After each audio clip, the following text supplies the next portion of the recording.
নমস্কার, সোমালিয়াস ক্রিয়েশনে আপনাদের সবাইকে স্বাগত জানাই।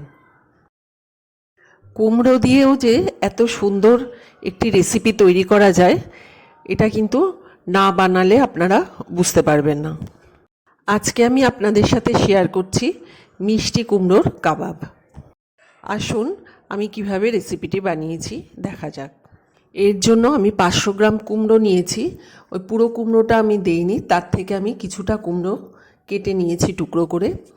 কুমড়ো 250 গ্রাম মতো হবে এখানে। এই কুমড়োগুলো আমি একটা ফ্রাইং প্যানে দিয়ে দিলাম, সামান্য একটু তেল দিয়ে দিলাম, আর দিয়ে দিচ্ছি অল্প জল। খুব বেশি জল দেওয়া যাবে না, এমনভাবে জলটা দিতে হবে যাতে কুমড়োটা মোটামুটি সিদ্ধ হয়ে যায়। এবার হাই ফ্লেমে দিয়ে ফুটে উঠলে কমিয়ে দেব যতক্ষণ না পর্যন্ত জলটা টেনে যায়। আমি একটু উল্টে পাল্টে দেব।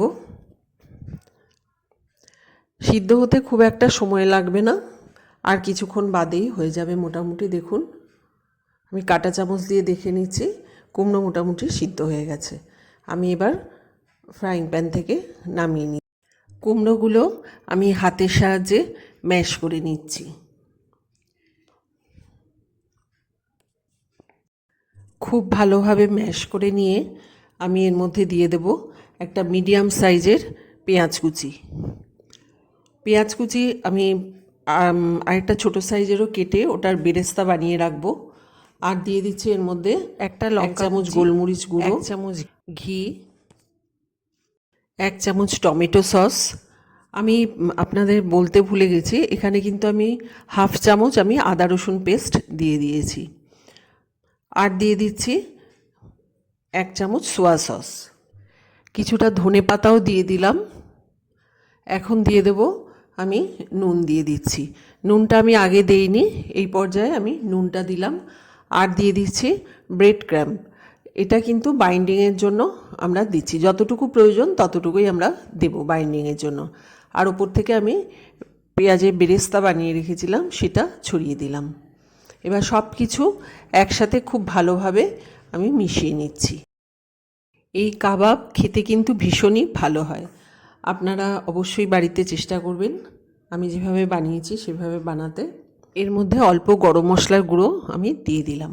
এবার সব কিছু মেখে একটা কাবাবের শেপ আমি দিয়েছি। আপনারা যেমন খুশি শেপ দিতে পারেন, আমি এরকম শেপ দিয়েছি। এবার তেলটা গরম হয়ে গেছে, ওই গরম তেলের মধ্যে আমি একটা একটা করে ছেড়ে দিচ্ছি। গ্যাসের ফ্লেমটা কিন্তু অবশ্যই লো টু মিডিয়ামে রাখবেন, খুব বেশি বাড়িয়ে রাখলে কিন্তু পুড়ে যাবে, তখন খেতে ভালো লাগবে না। এটা সকালে দুপুরে গরম ভাতের সাথে বা বিকেলে স্ন্যাক্স হিসেবেও কিন্তু পরিবেশন করতে পারেন। আমার এক পিঠ ভাজা হয়ে গেছে, অপর পিঠগুলো আমি উল্টে দিলাম। দেখুন খুব সুন্দরভাবে আমার ভাজা হয়ে গেছে। আর কিছুক্ষণ রেখে আমি এই কাবাবগুলো তুলে নিচ্ছি।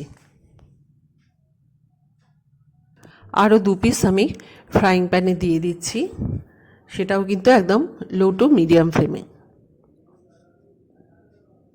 2 পিঠ সুন্দর করে ভেজে এটাও আমি তুলে রেখে দিচ্ছি।